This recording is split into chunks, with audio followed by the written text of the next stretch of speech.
नमस्कार दोस्तों, आप सबका आपके अपने YouTube चैनल पर एक बार फिर से स्वागत है। दोस्तों, जैसा कि पता है कि इसके पहले हम लोगों ने जो वीडियो दिया आपको, उसमें तुलसीदास जी के बारे में हम लोगों ने बहुत महत्वपूर्ण चीज़ों को देखा था। उनका जीवन परिचय, पारिवारिक संबंध, साथ साथ उनकी रचनाओं के बारे में देखा था। उनकी रचनाओं में हम लोगों को सबसे महत्वपूर्ण रचना जो है वो रामचरितमानस है। तो रामचरितमानस के बारे में इस वीडियो में हम लोग पूरा डिटेल से देखेंगे, जितने भी विशेष तथ्य हैं इसके। तो आइए शुरुआत करते हैं रामचरितमानस की। लेकिन अगर आपने इससे पहले पुरानी वीडियो को नहीं देखा है तो चैनल के प्लेलिस्ट से जा करके देख सकते हैं। आइए दोस्तों शुरुआत करते हैं। रामचरितमानस की बात करें तो इनका रचना काल की बात करें 1574 ईस्वी। अगर विक्रम संवत में बात करें तो 1361, 1631 ईस्वी नहीं 1631 विक्रमी संवत, चैत महीने का शुक्ल पक्ष, रामनवमी वार मंगलवार। तो संवत 1631 करो कथा हरिपद धरिसीसा, नवमी सौम भौमवार मधुमाशा, अवधपुरी यह चरित्र प्रकाशा। ये एक पंक्ति है जिस पंक्ति के माध्यम से बताया गया कि रामचरितमानस की रचना कब हुई थी। रामचरितमानस की रचना में लगा समय कितना था तो 2 वर्ष 7 महीना 26 दिन, याद रखिएगा। काव्य रूप कैसा है ये तो प्रबंधात्मक महाकाव्य है रामायण। कथानक में कौन है? राम के संपूर्ण जीवन वृत्त का चित्रण किया गया है इस रामचरितमानस में। कथा का आधार क्या है? रामचरितमानस की कथा वाल्मीकि रामायण तथा रूपक, रचना विधान, दार्शनिकता आदि अध्यात्म रामायण से प्रेरित है। प्रधान रस की बात करें तो रामचरितमानस के में जो प्रधान रस है वो शांत रस है। रामचरितमानस में 8 चौपाइयों के बाद एक दोहा छंद का प्रयोग हुआ है। रामचरितमानस में 1074 कड़वक पद्धतियाँ हैं, कड़वक हैं। रामचरितमानस में मंगलाचार्य के रूप में सबसे पहले सरस्वती जी की आराधना तथा उसके बाद गणेश जी की वंदना की गई। रामचरितमानस में 18 तरह के छंदों का प्रयोग हुआ है। प्रधान छंद जो है वो चौपाई एवं दोहा है।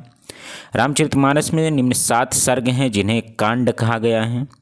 बालक अयोध्या ने अरण्य की सुंदर लंका को उत्तर दिया, ऐसे याद कर सकते हैं। कैसे? बालकांड, अयोध्या कांड, अरण्यक कांड, किष्किंधा कांड, सुंदर कांड, लंका कांड और उत्तर कांड। तो ये जो रामचरितमानस में 7 कांड है वो आपके सामने है, आप इसे याद रख सकते हैं, परीक्षाओं में आपसे पूछा जा सकता है। इसके बाद हम लोग देखते हैं अगला पॉइंट। एज ए जनरल आप याद रख सकते हैं सबसे बड़ा कांड क्या है, कौन सा कांड है तो बाल कांड है। सबसे छोटा कांड रामचरितमानस का कौन सा है तो किष्किंधा कांड है। रामचरितमानस का हृदय स्थल किस कांड को कहा जाता है? अयोध्या कांड को कहा जाता है, बहुत ही ज़्यादा इंपॉर्टेंट है।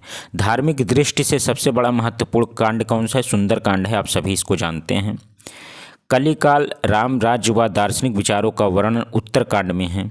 किष्किंधा कांड में काशी में रचा गया है, शेष अयोध्या में रचे गए हैं। ये इंपॉर्टेंट है, याद करने लायक है कि ऐसा कौन सा काव्य है, कांड है रामचरितमानस का जो काशी में रचा गया है, बाकी सभी अयोध्या में रचे गए हैं, तो किष्किंधा कांड है।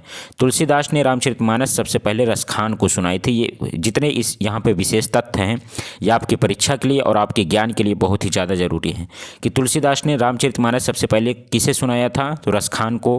किष्किंधा कांड की रचना जो काशी में हुई थी, बाकी सभी शेष कांडों की रचना कहाँ हुई थी? अयोध्या में हुई थी। आगे देखते हैं हम लोग रामचरितमानस के वक्ता एवं श्रोता कौन थे और कहाँ पे ये बात हुई थी। तो शिव जी ने किसे सुनाया था? पार्वती जी को, ज्ञान घाट राजघाट में। दूसरा बात करें, काकभूषुंडी ने गरुड़ जी को सुनाया था उपासना घाट पनघट में। याज्ञवल्क्य ने भारद्वाज को सुनाया था कर्म घाट पंचायती घाट में। और तुलसीदास जी ने संत समाज को सुनाया था प्रपत्ति घाट ज्ञान घाट में। रामचरितमानस की भाषा साहित्यिक अवधि है, अवधि भाषा है। प्रत्येक सर्ग के आरंभ में मंगलाचरण के रूप में संस्कृत भाषा का प्रयोग हुआ है। रामचरितमानस के मार्मिक स्थल कौन कौन से हैं तो राम वनगमन, दशरथ मरण, राम भरत मिलाप, केवट संवाद, पुष्प वाटिका प्रसंग, लक्ष्मण मूर्छा, राम विलाप और सबरी प्रसंग। ये जितने प्रसंग हैं ये रामचरितमानस के बहुत ही मार्मिक स्थल हैं। रामचरितमानस के बारे में रहीमदास जी ने कुछ लिखा है। क्या लिखा है कि रामचरितमानस विमल संतन जीवन प्राण, हिंदुवान को वेद सम, यवन ही प्रकट कुरान। ये रामचरितमानस में रहीमदास जी की कुछ पंक्तियां हैं। रामचरितमानस को उत्तरी भारत की बाइबिल ग्रियर्सन ने कहा है। ये अलग से एक विशेष तथ्य है, इसे आप याद कर सकते हैं कि उत्तरी भारत की बाइबल रामचरितमानस को किसने माना है तो जॉर्ज ग्रियर्सन ने माना। इसके बाद हम लोग देखेंगे दोस्तों रामचरितमानस के बाद कवितावली। कवितावली भी तुलसीदास जी की एक महत्वपूर्ण रचना है। इनकी रचना की बात करें 1612 ईस्वी में ब्रजभाषा में, कुल छंद इसमें 325 हैं। कवित्व एवं सवैया शैली में रामचरितमानस की 7 कांड हैं। संपूर्ण पंक्ति में क्या है, गोरख जगायो जोग भक्ति लगायो भगायो लोग, ये इंपॉर्टेंट पंक्ति है, याद रखिएगा। पुरते निकसी रघुवीर वधु धरि धीर गए, मग में डर द्वय झलकी भरी भाल कनी जल की पुट सूख गए मधुराधर हैं। फिर बूझत है चलबो अब के तिल परल कुटिल करिहों कितहों, और तिय की लखी आतुरता पिय की अखिया अति चारु चली जल स्वयं। ये जो पंक्ति है ये कवितावली की है, याद रखिएगा इसे। इसके बाद कवितावली की एक पंक्ति और देख लेते हैं, क्योंकि पंक्तियाँ दे करके पूछा जा सकता है कि तुलसीदास जी की किस रचना की ये पंक्तियाँ हैं। खेती न किसानी को भिखारी को न भीख बली, बनिक को बनिज न चाकर को चाकरी, ये करुण रस की बात है। अगला है कि किसौ किसान कुल बनिक भिखारी भाट, ये पंक्ति भी वही की है। ये सारी पंक्तियाँ जो हैं कवितावली की है, आप याद कर सकते हैं। दोहावली में कौन कौन सी पंक्तियाँ हैं वो देख लीजिए। ही निर्गुण नय नहीं सगुन रचना राम सुमनाम, एक भरोसो एक बाल एक आस विश्वास, एक राम घनश्याम हित चातक तुलसीदास। और दूसरा है साखी शब्दी दोहरा कही कहनी उपखान, और भगत निरूपहि भगत कली निंदहि वेद पुराण। ये जितनी रचनाएं हैं ये दोहावली के हैं, याद रख सकते हैं। ये पंक्तियां पूछी जा सकती हैं आपसे कि किस रचना की है तुलसीदास जी की। ठीक है दोस्तों, तुलसीदास जी की एक रचना जो कि महत्वपूर्ण है विनय पत्रिका। तो विनय पत्रिका में कौन कौन सी रचना है, कौन कौन सी पंक्तियां हैं और इसकी रचना कब हुई वो देख लेते हैं। तो विनय पत्रिका की रचना काल 1582 ब्रजभाषा में मुक्तक गेय रचना है।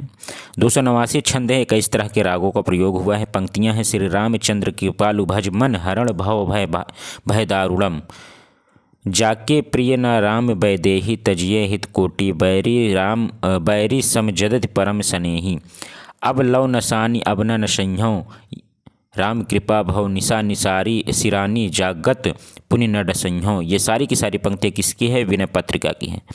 केशव कहीं न जाय न कहिए, शून्य भीत पर चित्त रंग नहीं तनु बिना लिखा चितेरे अद्भुत रस, ऐसो को उदार जगमाही बिन सेवा जो द्वय दीन पर समसरिस को नाही। ये जितनी पंक्तियां हैं दोस्तों ये सभी विनय पत्रिका की हैं, आप इसे याद रख लीजिएगा, आपकी परीक्षा में ये पूछा जा सकता है।